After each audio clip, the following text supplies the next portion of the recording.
Hello, and welcome back to another episode for the Project Seed Money podcast. I'm your host, Sharissa Bradley, and I am so excited to be joined today with author Jennifer Shaw. Thank you so much for being here and spending a little time with me today. Well, thank you so much for having me. Oh, it's absolutely my pleasure. I just want to jump right in and ask, have you always wanted to be an author? When I started writing like over 35 years ago, I hadn't thought about sharing anything. But I do remember a period of time in my early teens where I was like, oh, I'd love to be a published author and share my work. I just never figured it would happen. So then what was the catalyst from writing for 35 years to then having published works in the world? I was diagnosed with autism and ADHD in 2019. And prior to that, I had never shared any of my stories, maybe some short stories I shared with a cousin, but I didn't really feel I was too shy. I thought my work wasn't good enough. And after my diagnosis, I was like, maybe writing is my special interest because I've been writing for so long by then. I'm going to get brave and I'm going to send my first book in my one of my manuscripts to an editor because the worst they can say is it sucks, and if they do, I know, and I'll write for myself. But they came back and they said, this doesn't suck, you should publish. So 2 years later I did. That's amazing. Are you, when you were going through that process of like, okay, I'm just going to be brave then, what were some of the tools that you used to just help yourself get over the fear of it? I mean, you had to have some kind of like, do you have some mantras or like, do you have community support or what kind of got you over that hump? I think well, when it came to actually sending the email, my husband had to press enter. Okay. But prior to that, yeah, that mantra was just, I will never know unless I try. And again, the worst they can say is it sucks, but unless I step out of my comfort zone, I will never know. And I could have, I could be a good author, I don't know. But if I never share it, nobody's ever going to enjoy it with me. Yes. Oh, that's so true. And I'm so glad that you did find your way to publishing. I wonder then, what was your publishing journey? You said you went to an editor, but then after that, did you go the self-publishing route or some other version? Yeah, I spent some time looking for agents. I had a couple of offers for publication through some small presses and some medium presses, but I turned them down because they wanted to buy the rights to my work and they wanted to make some changes. And I was like, that to me, that's no different than selling one of my children or drawing eyebrows on the Mona Lisa. Maybe I'm a bit of a control freak, but I wanted to have that, you know, ownership and that control. So I did the indie publish route. Very cool. Okay, so I can totally relate to that. I appreciate having the control behind having my books and the copyright. I can't believe they would say that they were going to own the rights of your book. That's like such a big red flag in my opinion of like, oh no, no, you should keep your rights. Yes, Yes. exactly. So once you did publish your book, I wonder, or your first book, did you find that that you faced any vulnerabilities after your book was in the world? There's just because I'm not an author and I didn't know anything about the publishing world. And so, there's always typos and stuff that come out, and there's the odd person who gives you a negative review. And, I just had to learn to grow a thick skin and to, realize that there's going to be people out there that are going to hate on you. And if you're writing from the heart, that's the most important part. Oh, I couldn't agree more. I couldn't agree more. So can you tell us a little bit about your works that you've published? Yes, I have four books currently, the first four books in a magic fantasy adventure series, and I'm working on my fifth, but I'm also working on a side project, which is like a future dystopian Robin Hood meets Romeo and Juliet with hints of Hunger Games. And where can everybody find the books and you? Best place to search is my website. I've got my books descriptions, links to my books online if you want to purchase them. I've also got my social media on there and links to Goodreads. It's www.jmshawauthor.com.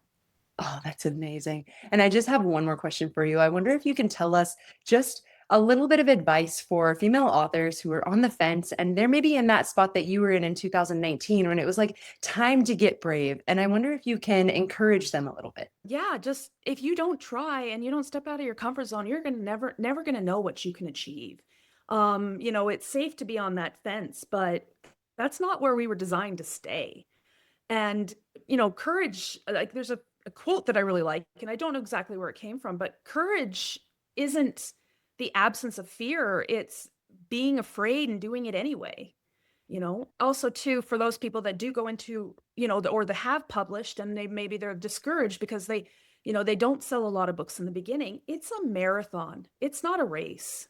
You're not going to become successful overnight. And if you do, you may as well buy a lottery ticket because you're pretty darn lucky.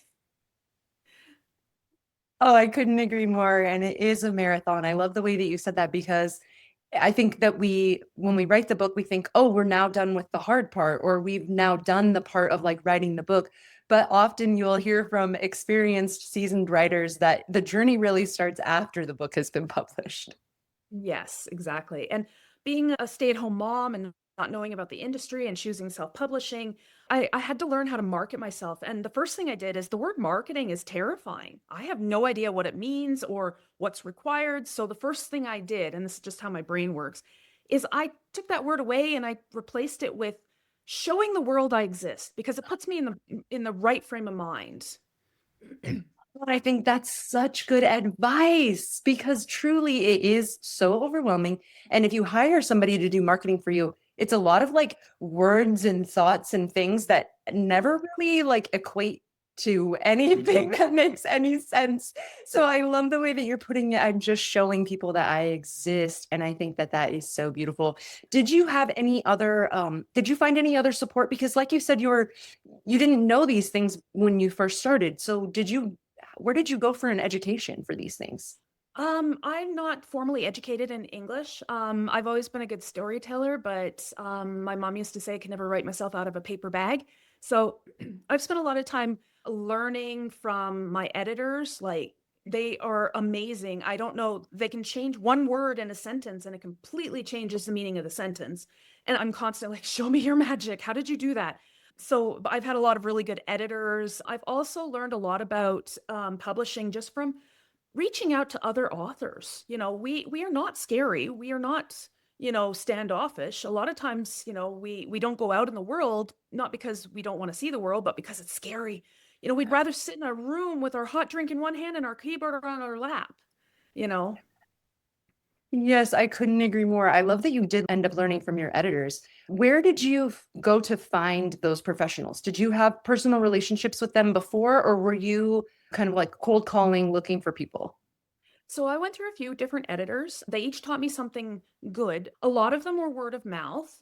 I wouldn't recommend using family, even if you got a family member who is, because it's hard for them to be biased. And a lot of times, family, I've just learned this from my own experience, family likes to tend to take over or implement themselves into your work. And it's hard to be professional and maintain that relationship. I ended up finding an editor, my editor that I'm using now, through a Canadian Guild of Editors that I met through the Alexander Writing Society, which is a writing society in Alberta. Oh, that's a fantastic. Do you find community in that writing collective? Is there places for networking and things like that? Yeah, there's always places for networking. There's online groups. I like the Alexander Writing Society, not so much that there's a group of people that get together, but that you can meet other authors because they offer Zoom classes, in-person classes, teas, gatherings, those kind of things. And you can learn about different crafts through there, and it's not super expensive.